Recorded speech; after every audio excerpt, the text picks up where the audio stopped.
So I want to make this video about a dilemma that one of my fellow investor buddies was in, and he kind of asked for my advice. So he ended up getting this place under contract with this lady that lived in it, and she was going to move out of state, and he was going to buy it from her, right? So he gets the place under contract. They agree on a price. He views the property. He tours it. He does inspections. He begins the title work, all that stuff.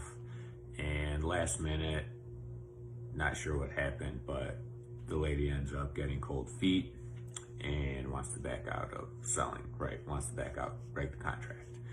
So technically it's a contract and he's entitled to buy the property, right? Under whatever circumstances, the same way that the person that's buying it is essentially supposed to be buying the property no matter what, right? So obviously it depends on how strong your contract is and what you can do. And legally you are able to buy that property, right? If your contract's good, right? And you can go after the seller to perform, as in to sell you the property. But to me, in this situation, right, it's one thing if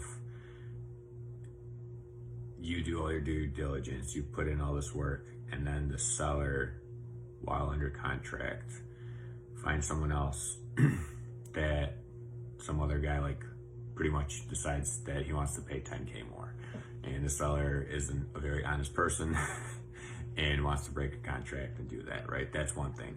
This thing is kind of different, right? Plus this is someone's home, right, that they're living in.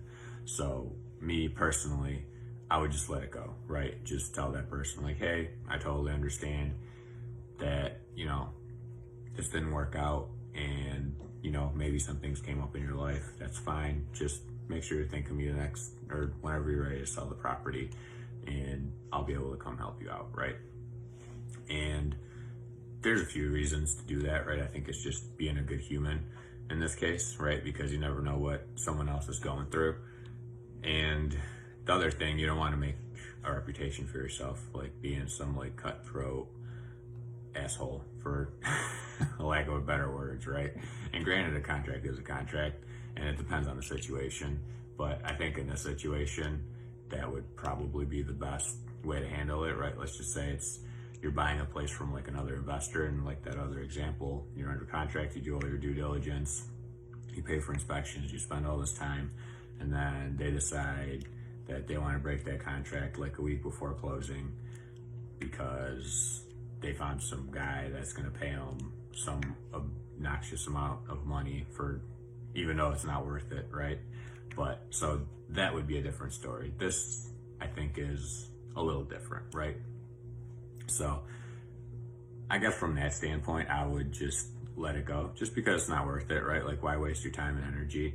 Granted, you did waste your time and energy, and it's very valuable to get to that point, and it's a bummer that you can't close on it. But at the same time, you're going to waste even more time and more energy fighting to buy that property from someone that doesn't want to sell it to you, right?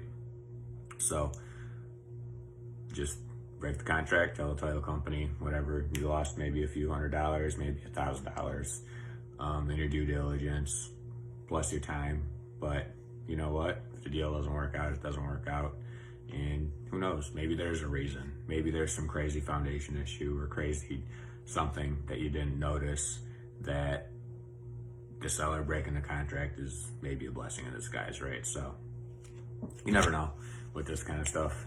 So that's kind of just how I usually do it. Just kind of, if they don't want to sell anymore, then that's fine. No harm, no foul. There's plenty of deals out there. And I think that's just a good way of looking at things and a good way of doing business, right? Mostly if you want to do this for a while and not just do it once or twice and then no one else will do business for you, because you'll be on Fox too. So hopefully this video helped, and I hope you have a great weekend.